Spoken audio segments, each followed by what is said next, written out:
নমস্কার, আমি জ্যোতিষ ও মাতৃসাধক গোপাল শাস্ত্রী। রাহুর অশুভ প্রভাব আপনার জীবনকে নাড়িয়ে দেবে বা হিলিয়ে দেবে। কারণ কলিযুগের রাজা গ্রহ হচ্ছে রাহু। দেখবেন অনেকের সেরকম ডিগ্রি নেই, অর্থাৎ পড়াশুনো সেরকম হয়নি, অথচ কোটি কোটি টাকার মালিক, ব্যবসা বাণিজ্য ইত্যাদি করে। তাহলে রাহু তাকে জিরো থেকে হিরো করে দিল। আবার অনেকের ডিগ্রিধারী, সে কিন্তু ওই 10টা-5টা ডিউটি করে 30-40 হাজার টাকা রোজগার করছে। তাহলে রাহু যদি কোনোভাবে আপনার জন্মছকে অশুভ থাকে, তাহলে আপনার প্রেম কেড়ে নেবে। আপনি ঠিক করে রেখেছেন যে এর সঙ্গে আপনি বিয়ে করবেন, কিন্তু কথার ছলে, এখন তো সোশ্যাল মিডিয়া বা ফোনের যুগ, কথার ছলে কোথা থেকে এমন কিছু বেফাস কথা দুটো পরিবারের মধ্যে হয়ে যাবে, ভেঙে যাবে। আপনার দ্বিতীয় স্থানে যদি রাহু থাকে, জমানো অর্থ ব্যয় হয়ে যাবে। আর 2020 সালের কথা মনে পড়ে তো? সংখ্যাতত্ত্ব অনুযায়ী যোগ করলে 4 হচ্ছে রাহুর সংখ্যা। সারা মহামারীতে পৃথিবী হেলে গেছিল।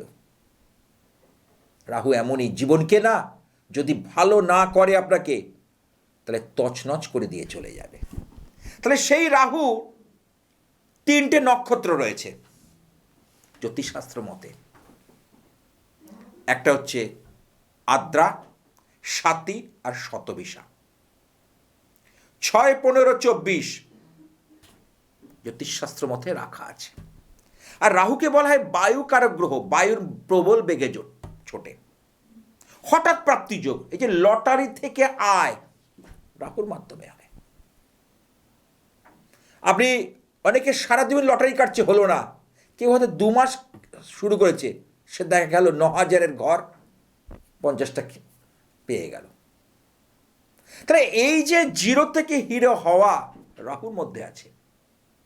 তাহলে রাহুর দুটো গুণ রয়েছে, অর্থাৎ একটা ভালো জায়গা, একটা খারাপ জায়গা।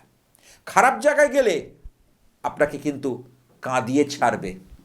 আপনি কিন্তু এমনকি জেল জরিমানা হতে পারে, লিগাল কেস, কোর্ট কেস, আইনগতভাবে আপনাকে ফেলে দিতে পারে। ওই যে মহামারীর কথা বললাম, কেউ কোনোদিন ভাবতে পেরেছিল এইভাবে সারা পৃথিবী স্তব্ধ হয়ে যাবে? করোনার কথা বলছি। তাহলে চিন্তা করুন, সেটা ছিল রাহুর বছর। তাহলে আপনার জন্মছকে কেমন রাহু আছে? সত্যি কি ভালো? ডিগ্রিগতভাবে ঠিক আছে? সেটা জানতে হলে অভিজ্ঞ জ্যোতিষীর পরামর্শ নিতে হবে, যার জ্যোতিষ সম্পর্কে জ্ঞান আছে।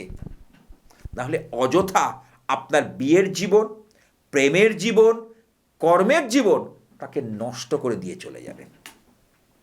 আর সেই জন্য রাহু রক্ষা যন্ত্রম ঘরে স্থাপন করতে আমি বলি, এবং এটা আমি আমার মন্দিরে প্রাণ প্রতিষ্ঠা করে তবেই দিই। আর রাহুর আরাধ্যা দেবী হলো মা ছিন্নমস্তা।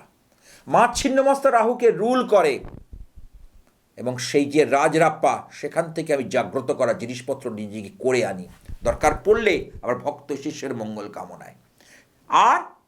আর একটা হচ্ছে কামরূপ কামাখ্যা, আসাম রাজ্যের অন্তর্গত গৌহাটির এই কামাখ্যা ধাম থেকে কিন্তু, ওখানে কিন্তু 10 মহাবিদ্যার জায়গা, ওখানেও কাজ করলে রাহু প্রশমিত হয়। কারণ রাহু ভালো থাকলে ডিপ্লোম্যাটিক, একটা স্টুডেন্ট সব কিছু পড়ে গেছে, পরীক্ষার সময় তার একটা কোশ্চেন তার মনে পড়ছে না, চট করে পাশের জন্য দেখে লিখে নিল, এটা ডিপ্লোম্যাটিক। অর্থাৎ সেই মুহূর্তে যেন সে বের করে দেয়, এর নাম হচ্ছে রাহু। আর রাহুর থেকে বাঁচতে গেলে এই উপায়টা করবেন, এবং জন্মছক কেমন আছে তা অবশ্যই জানার জন্য জ্যোতিষীর সহযোগিতা নেবেন। নমস্কার।